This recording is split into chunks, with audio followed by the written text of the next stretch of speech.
We want to help everyday people be inspired and equipped to be disciple makers in today's culture.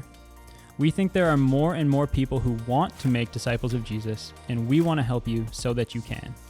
Welcome to today's Disciple Maker. All right, hello everybody. Welcome back to today's Disciple Maker. Tim, good to have you back. Been a little while. How have you been? Really good, really good. I always love summer because I love being outside and when I'm on my bike and running and all that kind of stuff. Mm-hmm. So at the time we're recording this, summer has started. Officially. Hot out there. Which makes me think about water. I've been swimming since I was 9 years old. Like, I don't know, apart from a few weeks in the pandemic, I was never out of the water longer than a week. Oh, wow. So I'm thinking about water again and the river and so on. So I had a question that I wanted to ask. It's going to connect to something we're going to talk about. Okay. Tell me about a moment sometime in your life where you were on or near or in the water that was just exceptionally beautiful. Yeah. Okay. The first one that comes to mind, it was exceptionally beautiful. It ceased to be a fond memory. Maybe it's funny though, but I was in the Caribbean. We were on vacation with my family and we were snorkeling just off of a beach. Mm-hmm. And it was beautiful. It was wonderful. And so we just rented the goggles and the gear, whatever you do. And they pointed out to a place you should go and off we went. And I remembered just wading out and then dropping myself into the water. And it's amazing how this world opens up. That was kind of one of my first snorkeling experiences. And it's a bizarre thing. All of a sudden there is this world that had been there the whole time. Right. Didn't see it. Right. Because when you're above the water, the sky is reflecting off of it and you see the waves and that's it. Yeah. That's all you see. Yeah. And so that was beautiful. And it was exceptionally beautiful. And I was initially really enjoying myself. And I'm starting to think there's a shark coming in. No sharks, but this really, really inquisitive school of fish. And they just followed really close. They weren't that small, but I was swimming along, really enjoying myself. And I kid you not, I turn around in the water and turn my head and a fish like bonks into my goggles. And it freaked me out. And I got out of the water as quickly as I could after that. I was not prepared. It was very serene, very still. And then all of a sudden, fish bang in my face. You got fished. You got fished Is in that the what head. you call that? I don't know. Whatever. But anyways, it was beautiful and still. Well, I hope you head back one day. I hope you kind of somehow get over that. I haven't yet, but I hope to one day. Yeah. What about you? I'm assuming there must be something. Well, there's something that comes to mind that then connects. A couple summers ago, our family went together with a number of friends, and we went kayaking in Desolation Sound off the coast of BC, and kayaked out many hours, and then we were camping next to the ocean. And then 2 or 3 days in, it was extraordinarily hot at that time, and I was really wanting I wanted to swim, but I wanted to swim in fresh water. When you go in and out of salt water, there's kind of that film on your body. So we said, we hear there's a freshwater lake up into one of the sounds near where we were. So we paddled a while there, put the kayaks up on land, and my daughter and I said, hey, let's go swimming in the ocean first before we head uphill and go to that lake. So put our goggles on. We had goggles with us and get into the water. And we're looking down and we're looking for kind of what you were looking for. Mm-hmm. Oh, I wonder if there's fish down there and so on. And we saw some jellyfish, which was really cool, a number of starfish. And that was super cool. And then I started to realize there was something strange about the water. And as I'm looking at my daughter, I realize I'm looking through something that's not, like I've been in water so much in my life. And this is kind of weird. And I don't know, it felt like I couldn't really fully explain what I was seeing. And then I started to look more closely and I came up above the water and I'm looking down and then I'm back underneath it. And then I realized what I was seeing was the mixing and the different refractions of light that was happening because of the different densities of water. We were right next to a freshwater stream that was coming from the lake that we were heading towards. We were going to hike uphill to this lake. And this stream was flowing out into the ocean right where we were. And what I was looking at was saltwater, kind of like globs of saltwater right next to freshwater, right next to saltwater, and it kind of shimmered and so on. And I realized, well, I know that lakes flow into the ocean all over the world, but I never knew that this is what the water was like. And So people talk about brackish water. So this was the mixing, which then connects for me today. We're going to talk about the mixing of ideas that we live in. We live in a world that is a mixture of ideas, a mixture of convictions and values, some of which flow straight from God, call him the fresh water that's upstream, and very much of which also is the salty water of the world, which is, at least certainly on that day, the water that I wanted to get to was the fresh water. Yeah, right. And here we were right in the mixing zone Wow. of that. And that's a symbol, if you like, of where we're living and what we're going to talk about today. Yeah. Okay. That's neat. I didn't know such things existed. Yeah. Or that you could see them. So yeah, that to say that very much is where we're heading. And over the last few conversations, it has very much been discussion about the context that we find ourselves in as followers of Jesus. What is the reality of the environment that we're in as we seek to be disciples and make disciples?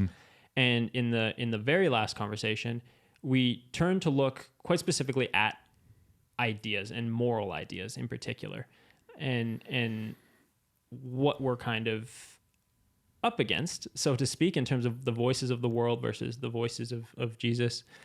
And a lot of that conversation very much was one of contrast. It was showing, well, here's the host of voices and the ideas that are out there, and then here's those of Jesus, and very much kind of highlighting the differences and the need to be formed by the voice of Jesus rather than the voice of the world.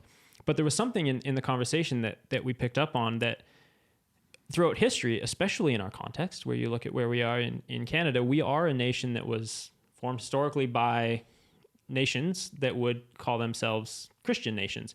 And there was kind of an understanding within our nation that we were a Christian nation. And so that there's principles that underpin a lot of what we believe culturally, to some extent, that would have perhaps originated in Christian thinking, in the teachings of Jesus. And in a sense, that perhaps adds a layer. It's wonderful and it's an opportunity, and I think in a lot of ways a blessing to the nation. But then there's also these perhaps challenges that brings as well, where it perhaps makes it more difficult to discern between what is a teaching of Jesus and what is a teaching of our society that has kind of originated there perhaps and been twisted or never fully got that quite right. But yeah, for this conversation, I think we really want to look at that mixing of ideas that is our nation, I guess, our Western context, and call out specifically what are some of the inherent ideas and ways of thinking, moral beliefs in our society that actually do, to some extent, perhaps align with those teachings of Jesus.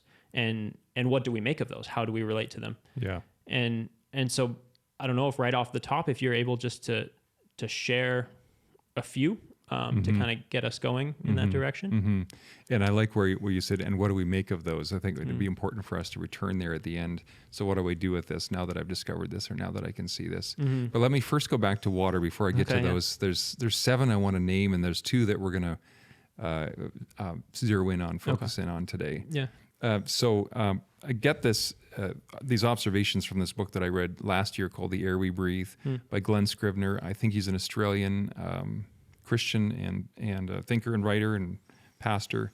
And he observed that there are a number of values that Western culture now has held for a long time, that are assumed to be true, that everybody holds them, that actually it's like the air we breathe, that most of us don't recognize where those came from. So we're going to explore that a little bit. Okay. But in his introduction, he says, he begins with this line: an older goldfish swooshes past a couple of small fry. "How's the water, kids?" he inquires. And they answer, "Water? What's water?" And then he goes on to say, "Goldfish don't see water. Goldfish see what's in the water. They see what's refracted through the water, but I assume," and then he says, "Yes, I assume, because I haven't done the proper investigations," that goldfish don't see the water itself, and yet there it is. It's their environment. It's universal, and yet it's invisible. It shapes everything they do and everything they see, but they don't see it. And so he says, here's the contention of my book. He says, if you're a Westerner, whether or not you've ever stepped foot in a church, whether or not you've ever read a Bible, whether or not you consider yourself an atheist or a believer or a Jedi Knight, he says, you're a goldfish, and Christianity is the water that you're swimming in. Or he says, to put it in a different way, the title of his book, it's the air we breathe. It's our environment. It's unseen and it's pervasive. And then he says, in the tradition of a spiritual teacher, I want to invite you to notice your breathing. He says, notice your breathing, and notice now your breathing has slowed down. You're paying attention to it. He says, in the same way, I want you to pay attention to this whole environment that you depend on, that you're not actually aware of. So much of this has flowed, to use my image of the freshwater lake. Yeah, it's right. flowed downstream from Jesus and the Jesus movement. He says this book is like that practice of breathing, but instead of oxygen, I'm talking about beliefs and intuitions. And what I want to do is for us to notice our dependence on the environment around us and our place within the world of ideas. Here's a chance to slow down and pay attention to the profoundly Christian atmosphere that you live in. Yeah. And then he imagines a person objecting, whether the person who's reading the book is a not quite believer, maybe they're spiritually interested, maybe they're a disciple of Jesus, but they're not quite convinced that so much of the world we live in is actually Christian or influenced by Christianity. He says, this is my part of making that case. He says, you can be the judge of how successful I am, but here's my contention. He says, we depend on values and goals and ways of thinking about values and goals that have been deeply and distinctively shaped by the Jesus revolution, otherwise known as Christianity. And they're now so all-pervasive that you can't even see them. They're the air we breathe. He says goldfish might not know the chemical composition of H2O, but they're reliant on it, and they know they live with it. Right. And he says you're going to resonate with a number of these values for the same reason that a goldfish resonates with water. And here are those values that you asked about. There's 7 of them that he outlines in the book: equality, compassion, consent, enlightenment, science, freedom, and progress. He says none of them are self-evident. These aren't values that are widespread amongst all cultures of the world. So how come Westerners hold these values so strongly? And he says, my one-word answer is Christianity. Here's my two-sentence answer, he says. The extraordinary impact of Christianity is seen in the fact that you don't notice. You already hold particularly Christian-ish views, and the fact that you think of these values as natural, obvious, or universal shows how profoundly the Christian revolution has shaped our culture. And then just a little bit more, and then we can go more deeply into a couple of them. Yeah.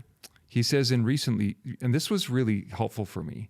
He says in recent years, we're very, very aware of the division, the animosity between people in our culture. Canadians are capable of being nice, but we still find ourselves in a context of mistrust and disrespect and criticism always nearby.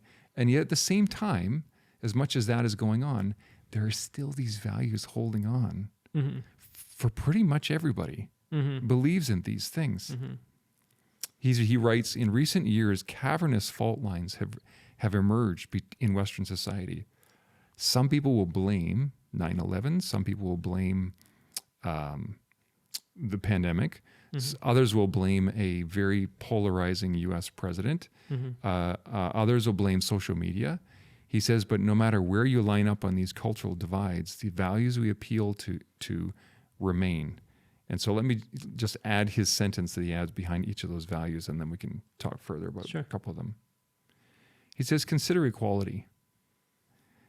Once there were steep hierarchies, and that was the norm in human culture. He says, now we try to root out inequality everywhere we see it. That came from Jesus. He says, consider compassion. He says, at one time, pity for the undeserving was considered a weakness. Now we consider it a virtue. And that wasn't the case before Christianity in the Western world. And it's not the case in cultures around the world, but it has been true for those who are downstream, if you like, from Christianity. Consent. He says, once powerful men could possess the bodies of whomever they pleased. Now we name this as the abuse that it is. Consider enlightenment. Once education was a luxury for rich men, now we consider it a necessity for all. That's a Christian value, something that came from Jesus. Consider science. Once, knowledge of the natural world was based on the assertions because powerful people said this is what was true, that's what the world was supposed to believe. Now we hold the powerful people to account, and we seek to test such claims against objective standards. That's science. That emerged out of Christian convictions. Two more. Consider freedom. He says, once it was assumed that certain classes of people could be enslaved, that was the right thing to do. And now we consider the idea a kind of blasphemy. And then lastly, he says, consider progress. History was once thought of as a descent from a golden age that preceded, and now everything was headed downhill forever. But now we believe that the arc of history should bend toward justice. There should be progress forward towards a greater justice. And all of these values came from Jesus. They didn't exist in the Western world before him, and they don't exist in cultures throughout the world, but they do everywhere where that was influenced by Christians. Wow. Interesting. Okay, so I think, like there's a need to get into some of those, because those are big claims for sure and worth a lot of discussion, probably each of them on their own. Yeah. For the purposes of the conversation today, I don't anticipate we can get to all of them. No. But let's tackle a couple and let's look at that. And so I think some of the early ones there, compassion and consent were two that I heard right off the bat. And so I don't know if you have a preference on which one of those you want to start with, but either one of those would be interesting to. Well, I think compassion is especially appealing for Canadian people. I mean, we feel that compassion is just right. Yeah. Right? It's just right to have compassion for people who are weaker, have less. Yeah. Yeah. Okay. And actually, you know what? Before we get further into that, I actually want to back up one more time, because I'm remembering that I meant to say this. In one of the opening quotations that you read from the book, he just described Christianity as the air we breathe. Yeah. Which, yes, perhaps, but also to maybe nuance that, I think your picture of the fresh water and this mixing that we're talking about is probably useful, I would assume, because yes, we have values like compassion and consent and equality and these things that are embedded in our society, but I don't think we're making the assertion that that our societal beliefs on those ideas are exactly the way that Jesus would teach them. No, and of course not. And actually, that'd be a very important place to arrive at, is to recognize. So how is this helpful to recognize these values in our culture? We're not saying that everybody in Canada believes Jesus is Lord, that Jesus saved us, and so we aren't truly a Christian culture. I'm not making that claim at all. Right. We're not. Okay. We're not. Yeah. But there are values that we have inherited from the Jesus movement. Yeah. We all Canadians have, and Western people, and that is very good. And so it's interesting to then say, so what do you do with that? Yeah, definitely. Okay, so this idea of what was the sentence that went along with compassion, Jesus' teaching on that? Oh, yeah. We once considered that pity or caring about people who were less or people who had less was a weakness. We now consider it a virtue. And so I don't know if you can, is there certain aspects of society today that you would look at and you'd say, oh, here's maybe a place where we see that especially clear, just to be...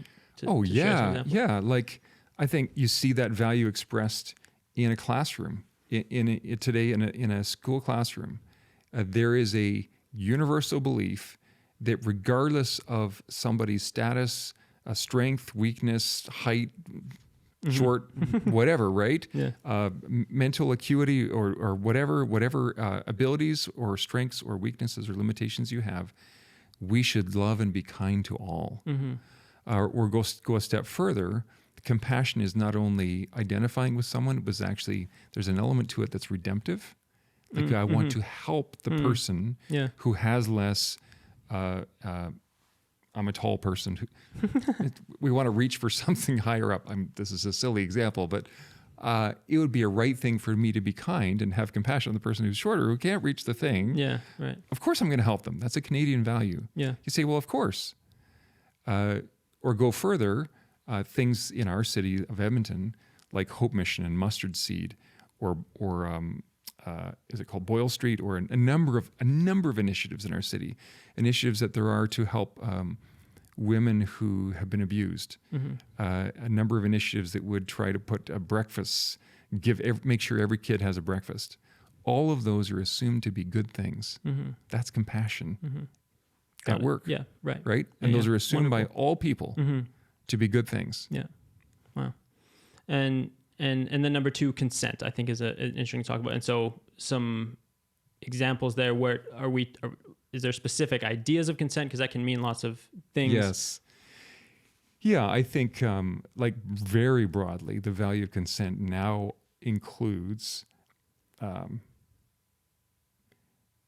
you shouldn't make somebody do something against their own will, right? That's the broadest use of the word consent. More specifically and narrowly, where it was especially impactful in the first century when Jesus arrived, was in the issue of sex, of who was having sex with who, and particularly powerful men not only feeling, they had the implicit right to decide whoever they were going to have sex with, which of course had implications for marriage, but also had implications for children and prostitutes and so on. And in that world and in cultures since, that wasn't viewed as wrong.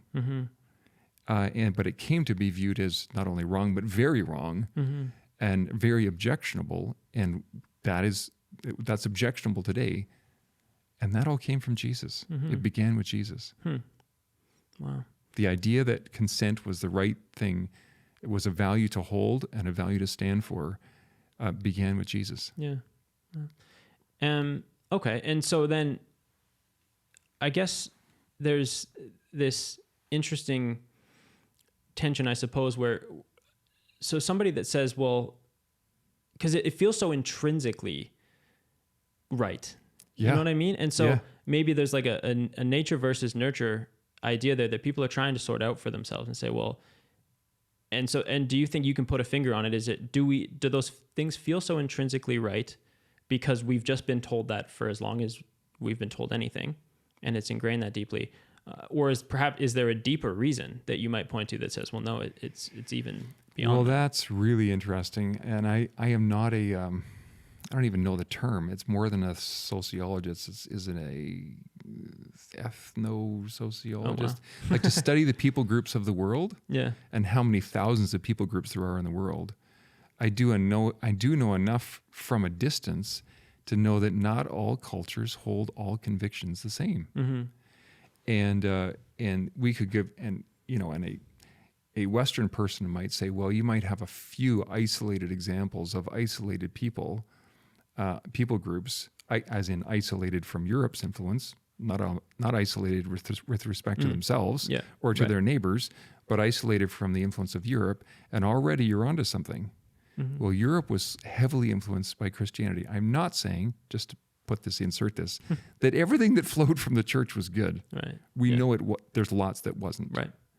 But what we're putting our finger on today is there are very good values that endure in the Western world that do flow from Jesus.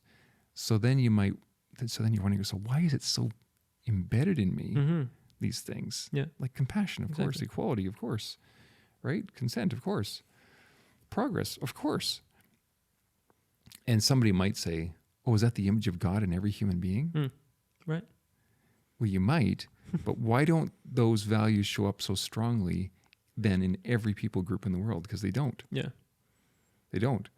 And we could start to, if we were ethno-sociologists or whatever they are, who study the cultures of the people groups of the world to see what values that they hold, you would see, and if you just travel in your mind throughout the African continent, throughout the South American continent, throughout Asia, you travel through all those continents, you would find people groups that don't hold these values. So does it only come from the image of God in us? I don't think it does. I think it resonates though, right? Okay. If you're taught to be compassionate, right, by someone who believes that compassion is an important virtue to have, it does resonate with the image of God in you. Mm-hmm. And so every human being that's introduced to the idea of compassion could resonate. Okay. It's like a tuning fork, right? Yeah. Ding, right, and you hit it, and then anything that's tuned to that same frequency is going to start vibrating. Mm-hmm. Similarly, a person, because why? Well, we're going to go into that. Mm-hmm. Because God is compassionate. Mm. If you're made in His image, you have the potential for the desire for compassion in you. Mm-hmm. And then the culture around you shapes you. Yeah. And I think we talked a lot about that in the last Exactly. episode, exactly. right? Yeah. What did you call them? Ecology somethings. Moral ecology. Moral I think was the ecologies, term. right? Yeah. How you're shaped and formed by what it is we value and how it is we behave. Mm-hmm. So every person made in the image of God, but not every culture is living true to the image of God. Interesting. Okay. And so then, as far as that goes, then what's, I suppose, the implication for followers of Jesus then in a culture that does hold these values, would we say explicitly? Would you say explicitly? I think so. Because everyone agrees that these things are important when you use simply the word kind of in the abstract. Yeah. And then it becomes a matter of, well, what does that mean Right. when the rubber hits the road? Right. What does compassion actually mean? What does What equality does actually it look mean? like to be compassionate? What does freedom actually mean? Yeah. Yep. Those values. Exactly. Yeah. And so what does that process then look like as we try and navigate that as followers of Jesus? Where do we share that road with our culture and say, yes, absolutely, we agree. And then where do you have guidance on that as to where we begin to draw the line and say, well, no, that's not exactly what the compassion of Jesus looks like. That's not exactly. Yeah. Well, I think we got to go to Scripture. Mm-hmm. We've got to begin with Scripture and say, well, where did I get the idea of compassion from? Mm-hmm. And so that I actually want to go to the Bible. Mm-hmm. So in his book, Scrivener asked the question, what does it look like when God shows up? Mm-hmm. What does it look like when God shows up? And in the beginning of the story, God says, let's make man, or let's make humankind in our image. He says, according to our likeness, they will rule the fish of the sea, the birds of the sky, the livestock, the whole earth, and the creatures that crawl on the earth. And then it says, so God created human beings, or God created man in his own image. He created him in the image of God. He created them male and female. And from then, traveling through the Scriptures, there's a number of moments and instances where we get a sense of God's heart. So if this is just announcing God has made us in his image. Yeah. So what is God's heart like? And go over to Deuteronomy 7 regarding the question of compassion. He says, you must, verse 6 to 8, Deuteronomy 7, for you are a holy people belonging to the Lord your God. The Lord your God has chosen you to be his own possession out of all the peoples on the face of the earth. The Lord had his heart set on you, there's that word heart, and chose you not because you were more numerous than all peoples, for you were the fewest of all peoples, but because the Lord loved you and kept the oath he swore to your fathers. He brought you out with a strong hand and redeemed you from the place of slavery. There he's acknowledging it's not like the way human beings naturally would be inclined to evaluate whether or not to choose you, whether or not to value you. That's not the way that God chooses. He says, I didn't choose you because you were strong. I chose you because I loved you. There's another line in Isaiah 61, and this is actually a section that Jesus quotes early in his ministry. In Luke 4, he refers back and he quotes this line from Isaiah 61. It says, the Spirit of the Lord God is on me, because the Lord has anointed me to bring good news to the poor. Good news to the poor. Well, the reason that today Western people hold this value of the poor should be taken care of, people who are poor, people who have less, people who are less powerful should be taken care of, that came from God's heart through Jesus to Jesus' people. And then, of course, many will know from Matthew 9, this simple statement that is made about Jesus, says in Matthew 9:36, when Jesus saw the crowds, he felt compassion. He felt compassion for them because they were distressed and dejected like sheep without a shepherd. And we say, well, of course, Jesus, and of course, Christians, yes. And the cultures that were affected by them were affected by that heart of compassion of God that then came to be the heart of compassion for people. Mm-hmm. Wow. I not remember who I heard talking about this recently, but one of the really neat thing that I heard recently was, I'd never thought about this, but the particularness of Israel's location in the world, where it is, and where God said, I will establish you as my people in the land of Canaan. At the time, dead center of the world. And what that meant, or what that at the time for sure, and still to some extent, is that everybody had to go through it. Going anywhere, you were going through Israel. And one of the things that I love that so often throughout the Old Testament that you read is this unbelievable emphasis. I mean, if you were to try and think up, like, what are like the number one topics that God's going to hit when he's instructing his people on how to live? And I am continually blown away by how often the sojourner comes up, like the traveler. Oh, yeah. Unbelievable. Yes. Because I mean, we don't even have that word anymore because it's hardly a thing. Right.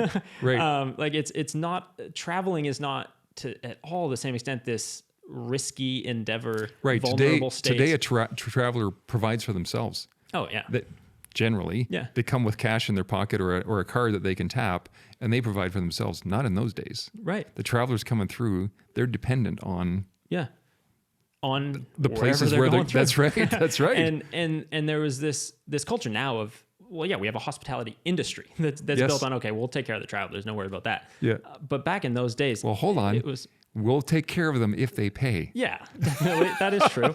But there's a deeper value in play that you're getting to. Yes, I think so. But in those days there wasn't. That's right. To the same extent at all. And so traveling, that's kind of risky business. You're inevitably going into what could be, I guess, enemy territory sort of thing. You got to hope they're friendly, because you don't have rights there generally. What it meant.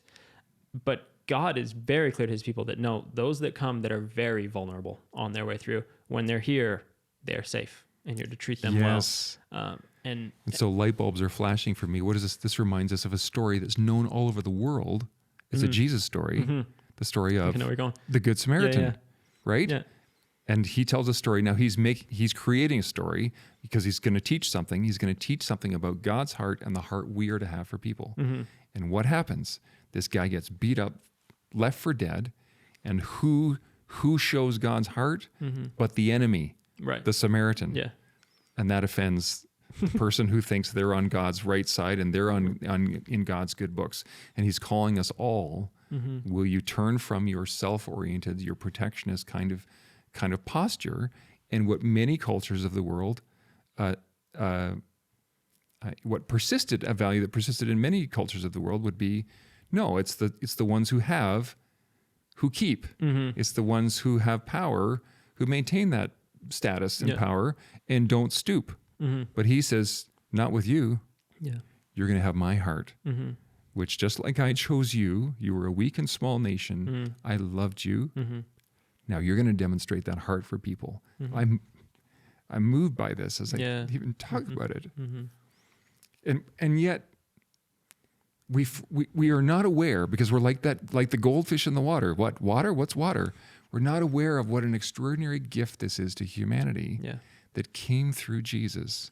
You're going to have a different kind of heart. And it doesn't matter how valuable you might naturally think, or what your selfish nature would want to prop you up and leave those ones alone. You're going to move toward people, and you're going to take care of them. Wow. Yeah. No, it's amazing and wonderful stuff. Yeah. Praise God. Similarly, for this idea of consent, are you able to kind of share similar teachings? What is Jesus pointing to? So we go to, well, let me give the context first, because Scrivener then, and we could have gone into the context. I mean, I pointed to it a number of times. We're aware enough today that there have been cultures in the past, there'd be cultures today that would not value compassion. It'd be like, you're going to show pity, you're going to show compassion, you're going to help somebody who's weaker, you're now less, you're viewed less, right? Yeah. But compassion has been elevated. I want to point out what he sort of unearths about history at the time when Jesus arrives, the Roman world. And it had to do with the sexual practices of people in that world. He says, in the sexual life of the Roman Empire, it would be impossible to overstate the decisive influence of social position in the determination of sexual boundaries. It was the status of your partner, not their consent, their age, or their gender that mattered. It was your reputation within a shame-based culture that determined the rightness of an encounter, not any inherent wrongfulness regarding particular acts. And so he then fast forwards to, so that's the world that was, right? You had status, you decided whatever you're going to do with whoever you wanted to do. He fast forwards to today, and he tells this story that I find very compelling. He says, Rachel Denhollander was the last of 169 women to give her victim impact statement. This is now within the last few years. Years earlier, she had been among the first to go public about serial sexual predator Larry Nassar. Nassar had abused at least 265 girls over the course of decades as a medical professional. As the team doctor for USA Gymnastics, he used his position to exploit women and girls in his care. But as the judge considered sentencing, Denhollander, a survivor of Nassar's abuse and an attorney in her own right, she had become a lawyer, wanted the court's attention drawn to one question: how much is a little girl worth? As she concluded her extraordinary 37-minute testimony, she addressed the judge. She said, Judge Aquilina, I plead with you as you deliberate the sentence to give Larry, send a message that these victims are worth everything.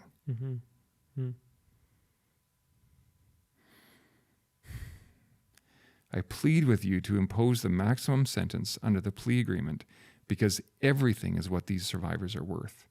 Thank you, she says. Scrivener then goes on to write. He says, a number of Christians have been found guilty of horrendous sexual crimes in the last 20 centuries. Some have gained the headlines, while others have not. And sometimes the cover-ups have been as diabolical as abuse. But then he says, and that's evil, that's bad, that should be reckoned with.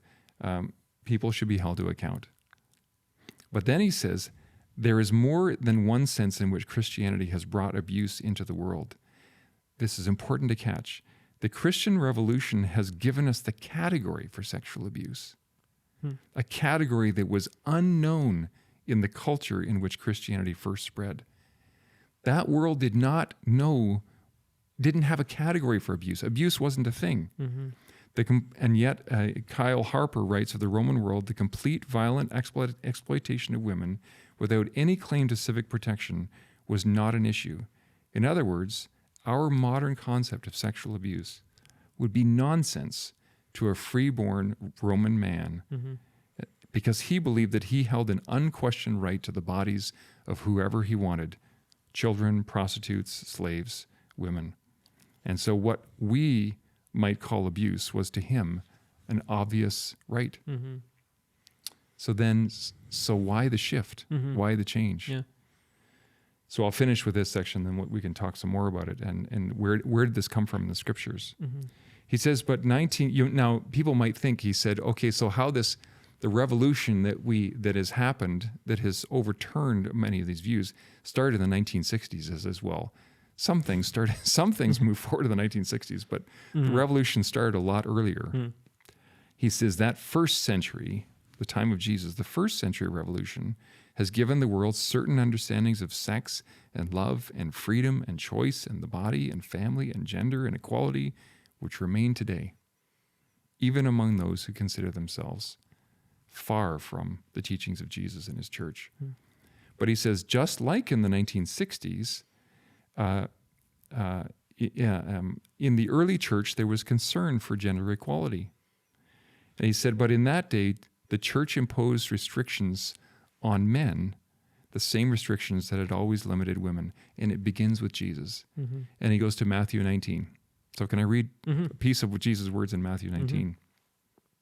Jesus says, or he points out, Matthew writes, some Pharisees approached Jesus to test him. They asked, is it lawful for a man to divorce his wife on any grounds? Remember, this is a man-centric, or men have the power in that culture. Right. So Pharisees say, doesn't the law say that a man can divorce his wife on any grounds? He says, haven't you read, Jesus says, that he who created them in the beginning made them male and female? Remember, that's where we started, right? Made in the image of God. And he also said, for this reason, a man will leave his father and mother and be joined to his wife, and the two will become one flesh. And so they're no longer two, but one flesh. Therefore, what God has joined together, let no one separate. He says to men, God has put you with one woman. Be faithful to her. God has chosen. You don't get to now go wherever, do whatever. You are now married to one, and you are then faithful to her. Yeah.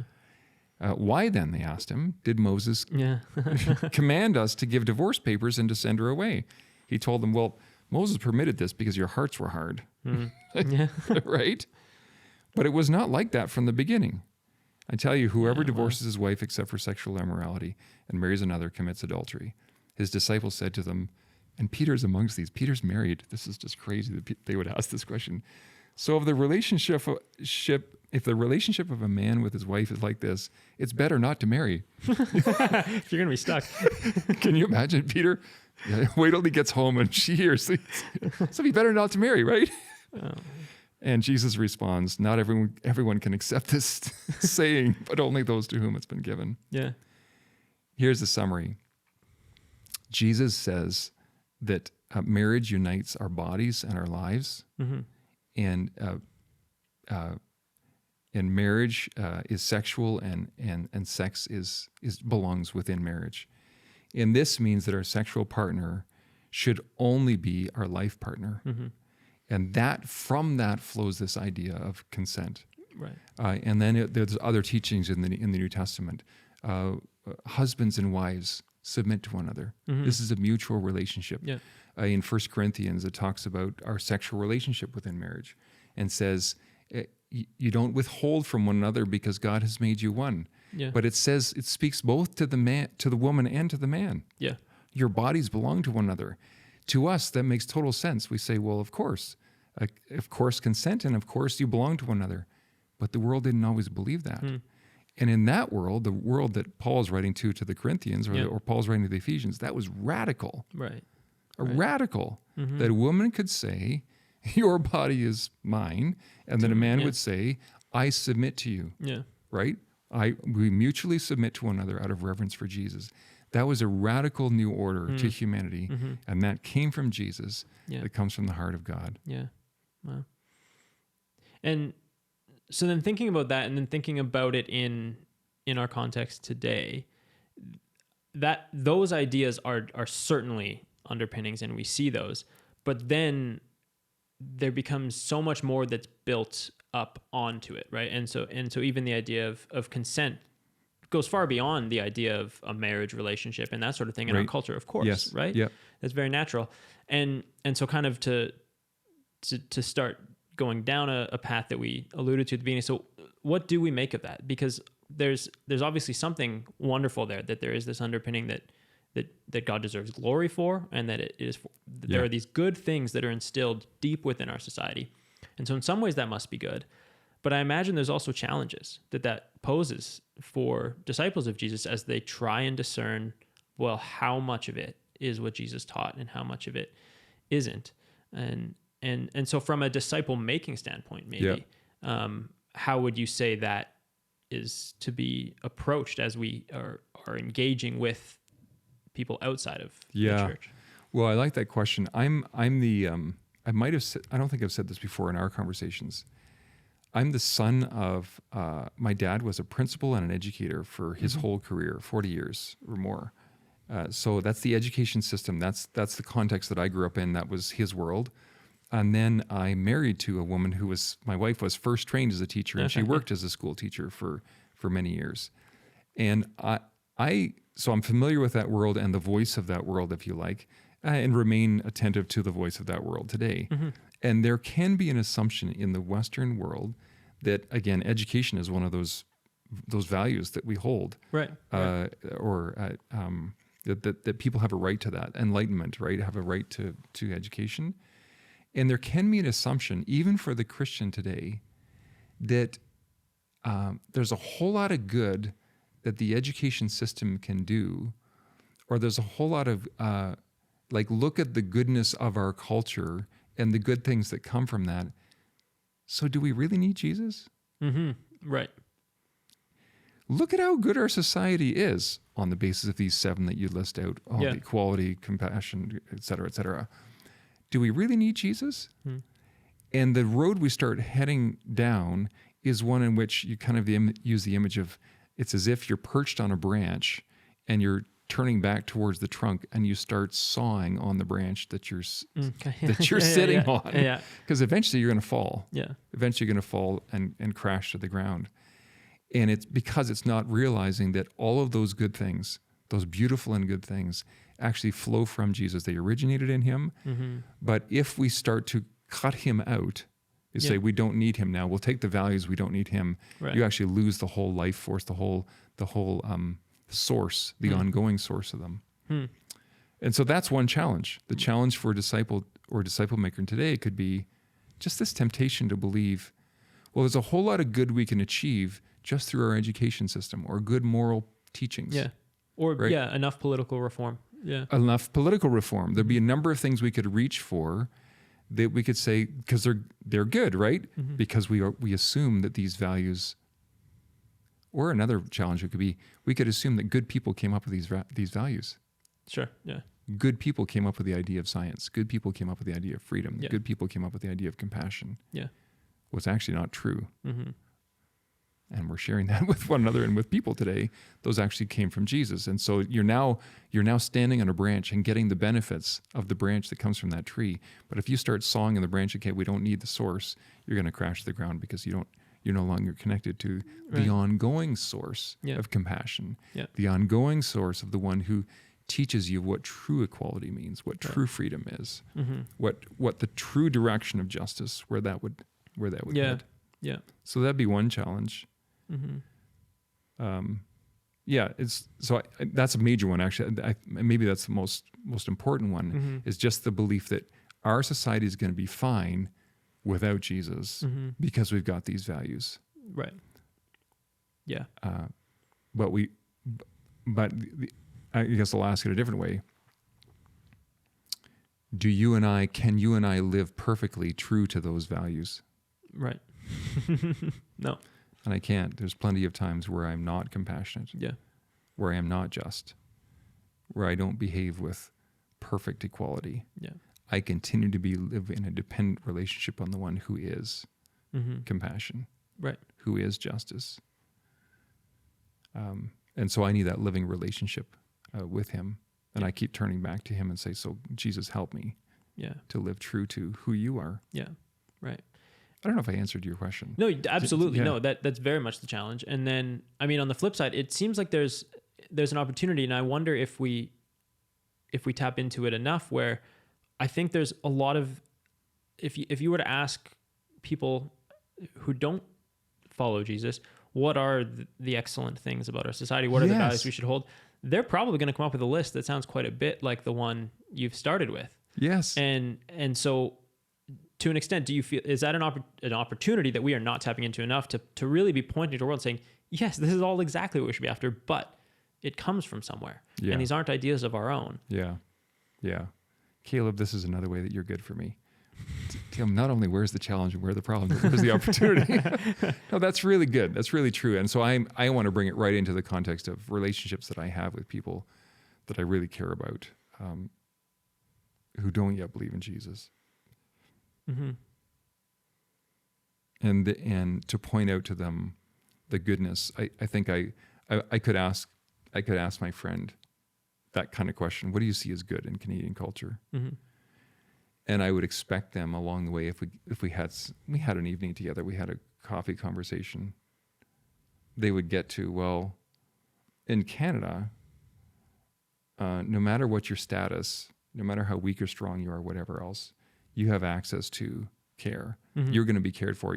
Neighbors are going to be good to neighbors. Those kinds of things. That's compassion at work. Right. And then I might ask, where do you think compassion came from? And there's our opportunity. Yeah. Right. Exactly. That's an opportunity to disciple people, or an opportunity to share Jesus with people. The good news that actually these things didn't always exist, and they don't exist throughout the world. Yeah. And that's an opportunity for every human being to recognize the sheer gift and goodness Yeah. of these qualities, these virtues that we hold to be so dear, that come from the source. Yeah. Jesus. Yeah, no doubt. And then, and lastly, then I have to imagine, as we've talked about, that these values are only of value so long as they're connected to the source you talk about. Yeah. And so I guess kind of perhaps as an additional step, as a disciple, would you say that followers of Jesus should have the ability to demonstrate and display these values at work in an ability that the society doesn't fully? Yeah. And that's where I go back to in my upbringing. And it's not that my dad ever explicitly said that, but it's something that's implied in the pursuit. And the education system is just one example. Those who would reach for politics would be another. Political reform would be a different set of examples. Those who would reach for law, if we just had better laws or whatever else, would reach for that as the solution. It's not always explicit, but it's implied that if we just built a good enough such and such system, we could realize that better future. The very fact that we desire that better future is we got that from Jesus. Yeah. He introduced the idea of a beautiful future for humanity. Yeah. Before that, cultures were headed toward, well, it was as good as it was ever going to get in the past, and they would look back to the stories of the gods or the whatever else, and from here it's headed down. Yeah, interesting. So yeah, we need to retain that connection to Him, and as we do, this is part of what we pointed to throughout this podcast, these conversations. I think in the last one talked quite a bit about the need for community and the belonging in a community that then is living toward Jesus, living in Jesus by faith in Him. Yeah. His Spirit is then placed in us, and none of us is perfect, none of us has arrived, but we now have the capacity because, what did Jesus say? Streams of living water, to say with that water image, will be flowing from you. Yeah. Right? That then gives us the capacity to be the most just community. Yeah. To be the truly community of equality, the community of compassion, the community where consent is not only a given but is promoted, right? That these are the kind of relationships that we're going to have amongst us, and that then is a sign in the world, as a foretaste of the kingdom of God, as a foretaste of what's to come when Jesus returns. Yeah, and we do it all for real. And we do it all for real, right? We're not just trying to copy a value that's somewhere else and go, I think the gist is this. Yeah. No, we go to the source. Yeah. We go to the source, and the source is flowing in us in the Holy Spirit, and we then are able to live in those ways. Yeah. And that's good news in the world. That is good news in the world, yeah. And that the one who started it all is coming back to actually carry it out and oversee it and preside. Yeah. Come, Lord I don't know if Jesus. that helped. I mean, I found as I read this, back to that image of looking across at my daughter, and what am I looking at? What's this water? It's this mixing of the salty water and the fresh water. Being able to see these things, or to your last conversation, being able to point out that not everything you look at is good, but the good things that you're looking at, where did those come from? And some of them, some of the best ones came from Jesus. Yeah, no doubt. Yeah. Okay. Well, thank you very much for this conversation, Tim. Thank Always you. a pleasure. Yeah. We'll see you next time. Mm-hmm.